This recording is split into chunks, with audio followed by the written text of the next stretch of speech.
Assalamualaikum warahmatullahi wabarakatuh. Mencari kebenaran, bukan mencari pembenaran.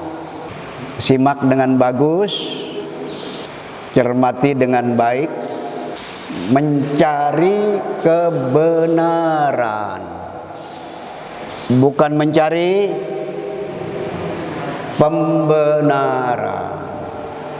Inilah yang menjadi kewajiban, yang menjadi tanggung jawab, yang merupakan amanah bagi setiap muslim mukmin. Setiap muslim mukmin wajib mencari kebenaran,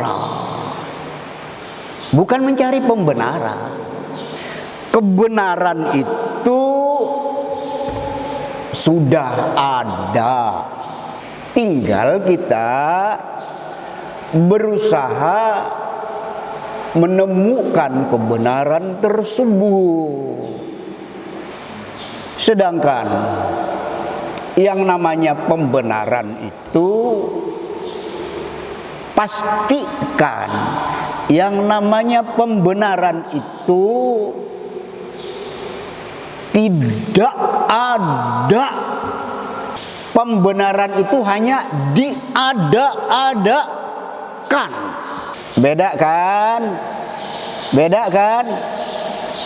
Kebenaran itu sudah ada, tinggal kita berupaya menemukan kebenaran tersebut. Sementara pembenaran tidak ada, dia hanya diada-adakan sehingga memang tidak pernah didapatkan. Nah, dari nanti dua karakter ini, karakter pencari kebenaran, karakter pencari pembenaran, memang sangat-sangat beda, memang sangat-sangat akhirnya kontras. Pencari kebenaran itu enak, pencari kebenaran itu nikmat, pencari kebenaran itu justru benar-benar merasakan jiwanya itu selalu berbunga-bunga, nuraninya itu selalu dalam pengharapan. Untuk dibedakan dengan orang-orang pencari pembenaran, kalau disebut pencari pembenaran kan berusaha membenarkan sesuatu yang sebenarnya salah. Memang repot kalau orang main vonis salah, main vonis benar.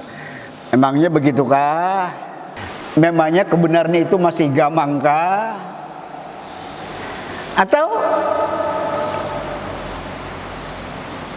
Anda termasuk orang yang meyakini tidak ada kebenaran mutlak itu? Kalau masih dalam tataran itu, memang masih kelas berat. Kalau orang masih dalam tataran itu, masih meragukan yang namanya kebenaran, masih belum tahu di mana kebenaran itu, pastikan dia akan selalu dalam kegamangan, dia akan selalu dalam kegalauan. Dia tidak pernah mampu menancap kuatkan yang namanya pendirian, yang namanya prinsip di dalam menapaki hidup ini.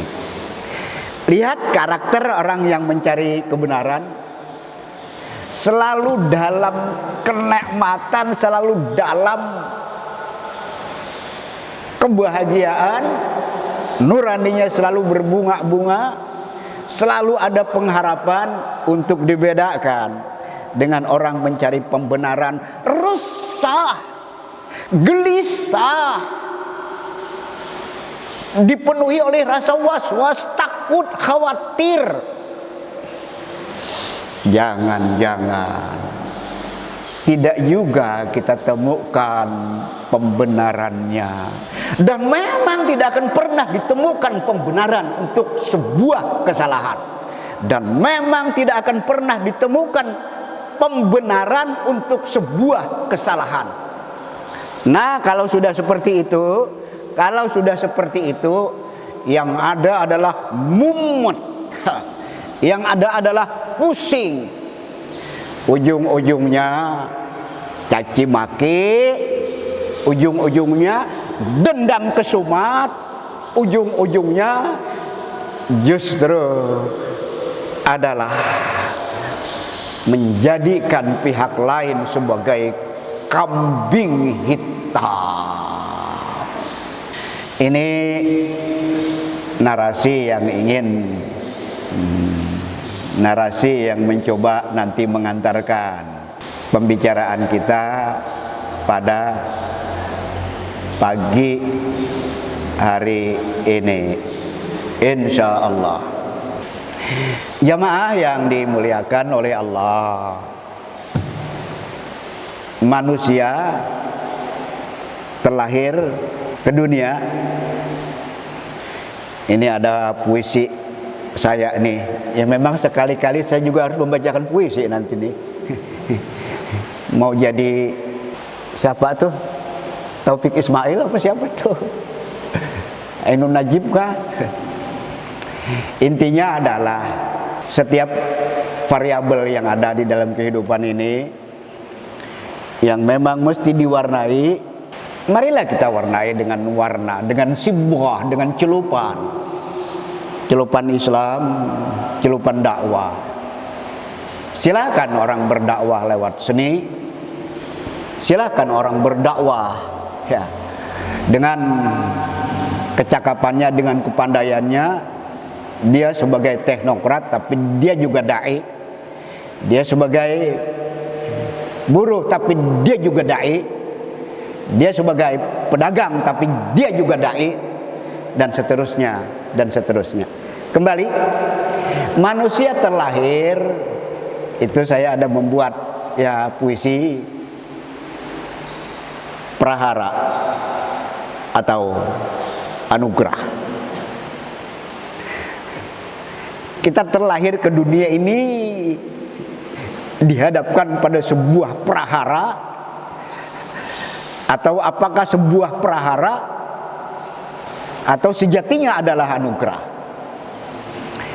Nanti waktu lain insya Allah ya akan kita bacakan puisi ini. Manusia terlahir ke dunia ini, Allah mengatakan, fa imma ya'tiyannakum minni huda faman tabi'a hudaya fala yadhillu wala yashqa. Nanti kata Allah akan datang petunjukku. Nanti kata Allah akan datang kebenaran. Siapa yang memang mengikuti petunjukku tersebut, siapa yang memang mengikuti kebenaran tersebut, tidak akan pernah tersesat dan tidak akan pernah menderita. Fala yadhillu wala yashqa. Luar biasa. Makanya Allah juga mengatakan di tempat lain, ayahsabul insanu ayyutraka sudah. Apakah manusia mengira, menduga, diciptakan lantas dibiarkan oleh Allah? Sama sekali tidak. Tidak dibiarkan oleh Allah. Allah sudah menginstal sejak penciptaan manusia. Bagaimana mestinya Allah menginstal? Kau terlahir, kau selamat, asalkan. Seperti itu Allah menginstal. Makanya Allah tidak pernah menghendaki satupun di antara hambanya yang tidak selamat, satupun di antara hambanya yang menderita. Itu di luar apa yang Allah instal. Wala tamutunna illa wa antum muslimun. jangan sekali-kali mati kecuali dalam keadaan muslim. Karena itu di luar keinginan Allah. Ali Imran 102. Jamaah yang dimuliakan oleh Allah, kalau kita katakan kebenaran itu sudah ada, tinggal kita berupaya menemukannya. Pertanyaannya, di mana kebenaran itu? Tadi ayat yang saya baca Fussilat 53, ya. Ayat yang saya baca Fussilat 53. Sanurihim ayatina fil afaq wa fi anfusihim hatta yatabayyana lahum annahul haqq. Lihat, akan kami perlihatkan kata Allah, akan kami perlihatkan kata Allah bukti-bukti kekuasaan kami, bukti-bukti kebenaran fil afaq, di jagat raya, wa fi anfusihim, dalam diri mereka sendiri, sampai pada akhirnya didapatlah kejelasan bahwa Al-Quran itu memang al-haqq, Al-Quran itu memang kebenaran. Lihat, tahu letaknya kebenaran, sudah mengetahui di mana kebenaran itu adanya. Kebenaran Qur'ani, kebenaran ada dalam kitab suci Al-Quran, kebenaran ada di afaq, di jagat raya, kebenaran ada di dalam diri kita. Di dalam diri kita ada apa deh? Ya batok. Tempat di mana kita ya justru berpikir. Allah menganugerahi kita akal. Memang isyarat orang begitu nyebut akal ke batok ya. Kayaknya tidak ada orang yang terlahir tidak punya kepala memang. Tapi ada, mungkin cukup banyak yang tidak mau menggunakan apa yang ada di dalam kepalanya. Kalau manusia sudah tidak mau berpikir, maka itu manusia yang sudah mati. Sebelum mati, jangan matilah sebelum mati. Memanusiakan manusia, memang istilah ini sering kita dengar. Bener nggak memanusiakan manusianya ya? Diberi akal, gunakan akal untuk berpikir. Baru dalam diri kita, dengan mau berpikir jujur, dengan mau berpikir tulus, jujur ingin menemukan kebenaran, nanti Allah akan mudahkan. Baru akal, belum lagi nanti yang namanya fitrah, jiwa yang memang kecenderungannya selalu pada kebenaran, pada kebaikan, tanpa ada yang mengajari, dia sudah otomatis dengan sendirinya. Itulah anugerah Sang Pencipta yang luar biasa, yang memberikan fitrah kepada setiap manusia yang terlahir ke dunia. Jadi kalau begitu, sudah bisa kita simpulkan bahwa kebenaran itu, kita ulangi sekali lagi, ada pada ayat-ayat Allah Al-Qur'aniyah, ada pada ayat-ayat Allah Al-Kauniyah, dan ada dalam diri kita sendiri. Mari ini kita gali, mari ini kita temukan. Quran untuk dibaca kok. Wahyu yang pertama turun berbunyi, Iqra, Iqra, bacalah. Baca ayat-ayat Qur'aniyah, baca juga ayat-ayat kauniyah, baca juga yang ada dalam diri kita. Dengan membaca, orang akan bisa membuka rahasia-rahasia yang tadinya belum terbuka, rahasia-rahasia yang tadinya belum tersingkap oleh kita. Ya, makanya juga saya mengingatkan juga ya kepada kita semuanya, kepada para hafiz Al-Quran, iya, menghafal Al-Quran bagus, tapi jangan mencukupkan hanya dengan menghafal. Jangan mencukupkan hanya dengan menghafal, jauh dari cukup. Ya, tapi kita butuh penghafal Al-Quran. Ya, sekalipun nanti secara bertahap, gradual, menghafal, iya, kemudian memahami apa yang kita baca, apa yang kita hafal juga niscaya. Bagaimana akan memetik pelajaran dari Al-Quran? Bagaimana akan menemukan kebenaran dalam Al-Quran kalau Al-Quran cuma dibaca tok? Kalau Al-Quran cuma dihafal tok? Nah, majelis yang dimuliakan oleh Allah, ayat-ayat Qur'aniyah, ayat-ayat kauniyah, dan kemudian dalam diri kita. Saya harus ulangi sekali lagi betapa nikmatnya sebenarnya, ya, di saat kita membaca ayat-ayat Allah dan kemudian kebenaran itu pun akhirnya kita dapatkan. Masya Allah, luar biasa nikmatnya, luar biasa nikmatnya. Makanya salaful ummah, orang-orang terdahulu itu luar biasa. Iya, kemana-mana teman itu selalu saja kitab, apakah itu Al-Quran atau kitab-kitab referensi lainnya, maraji lainnya. Sampai tidur kadang-kadang di atas dadanya itu kitab. Itu orang dahulu. Orang belakangan mencukupkan dengan ini. Padahal ini potensi salah, potensi benar cukup besar. Makanya jangan gampang-gampang juga like, share. Jangan gampang-gampang juga pahami, mengerti, menyampaikan. Harus siap juga mempertanggungjawabkan.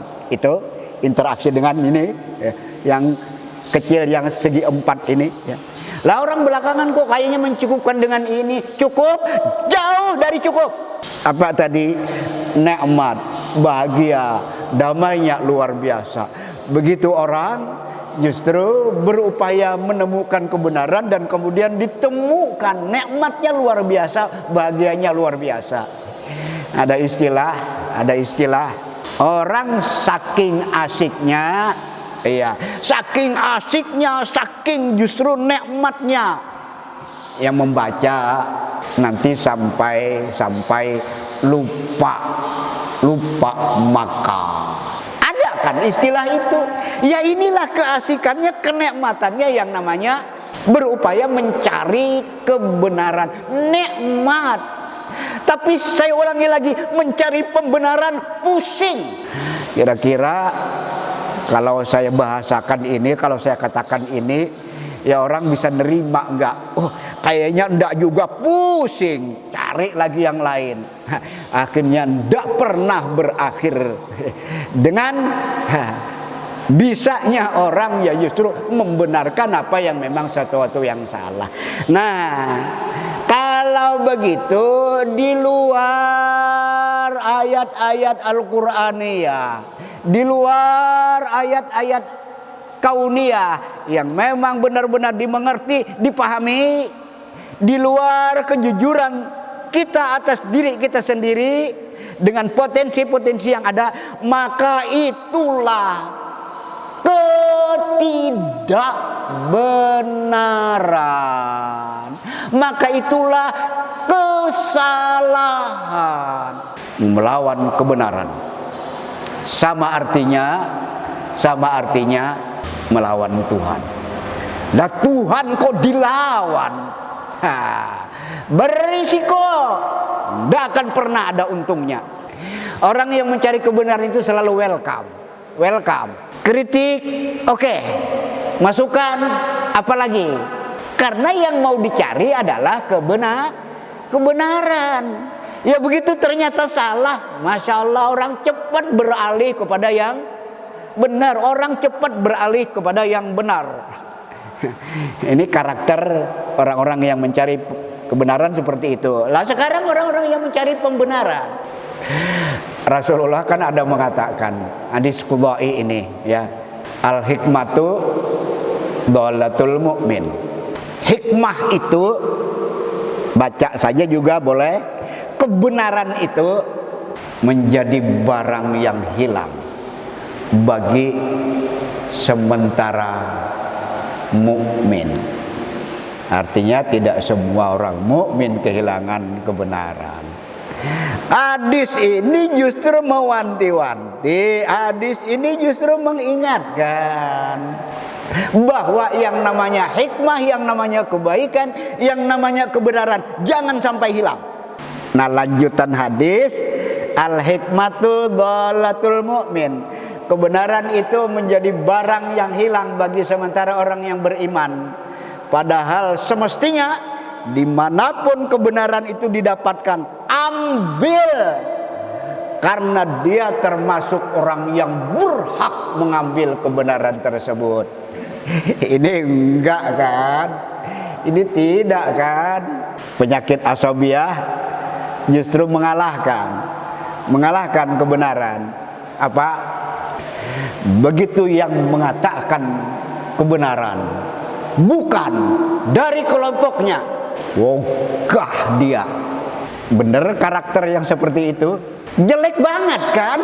Dimanapun kebenaran itu didapatkan, siapapun yang mengatakan kebenaran itu mestinya diterima dengan lapang. Kenapa ya bukan kelompok kita? Kenapa bukan saya yang mengatakan? Bisa jadi yang ada di benaknya seperti itu. Ya sehingga kebenaran itu ditolak. Rugi apa rugi? Ya rugi banget. Semestinya dimanapun kebenaran itu didapatkan, terima, ambil. Ya inilah karakter orang yang mencari kebenaran. Tapi orang yang mencari pembenaran ya seperti itu tadi. Karena bukan dari kelompoknya, karena bukan dia yang mengatakan, dia keberatan dengan kebenaran yang disampaikan. Majelis yang dimuliakan oleh Allah, kita sekali lagi adalah ya, pejuang-pejuang kebenaran, pencari kebenaran.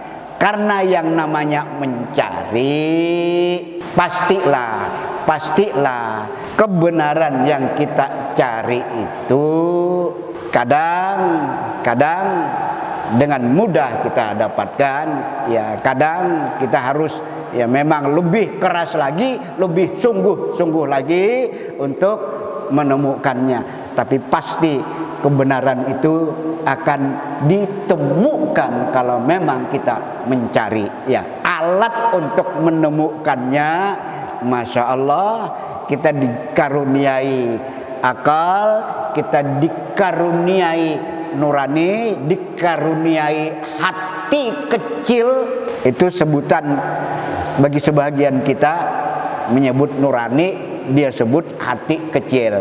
Kan Rasulullah ada mengatakan, albirru ma itma'anna ilaihi qalbu wal ismu ma yataraddadu ilaihi qalbu. Kebaikan itu, kebenaran itu adalah apa yang hatimu tenang. Apa yang hatimu tenang, itu kebenaran. Sementara dosa, keburukan, kesalahan itu adalah apa yang hatimu tidak pernah tenang. Membuktikan yang kita sampaikan di awal tadi, bahwa memang pemburu pencari kebenaran itu nikmat, pemburu pencari kebenaran itu tenang, pemburu pencari kebenaran itu damai, dan dia selalu welcome dengan kebenaran dari manapun datangnya. Ya, majelis yang dimuliakan oleh Allah. Ya, tapi begitu bukan kebenaran, orang yang memang bimbang, orang memang was-was, ya orang memang akhirnya tidak nyaman. Wa karihta ayyattali'a alaihin nas. Ada dalam riwayat lain tambahan penjelasannya, untuk yang namanya bukan kebenaran, kamu sebenarnya sangat berharap tidak ada orang lain yang tahu. Kalau terbuka rahasianya sudah selesai. Ya, makanya ya orang yang mencari pembenaran itu tidak pernah tenang, ya karena tidak pernah bisa menutupi, karena tidak pernah bisa membenarkan sesuatu yang tidak benar. Makanya ujung-ujungnya nanti adalah dendam, ujung-ujungnya nanti adalah benci, ujung-ujungnya nanti adalah mengintimidasi. Ini coret, ini jangan pakai, ini singkirkan. Karakter siapa itu? Karakter siapa itu? Karakter mereka-mereka yang justru gemarnya mencari pembenaran. Hidup ini sudah ada panduannya yang jelas, panduannya yang memberikan jaminan bagi kedamaian, keselamatan, dan bahkan kebahagiaan hidup. Panduan dimaksud itulah dia, ayatun Qur'aniyatun, ayatun kauniyatun, dan potensi yang ada di dalam diri kita. Mari kita sama-sama bersungguh-sungguh dalam upaya menemukan kebenaran, dan jangan sekali-kali justru mencari-cari pembenaran untuk sesuatu yang salah. Karena begitu mencari pembenaran untuk sesuatu yang salah, tidak akan pernah ditemukan pembenaran atas kesalahan. Ini yang bisa kita kaji di subuh hari ini. Assalamualaikum warahmatullahi wabarakatuh.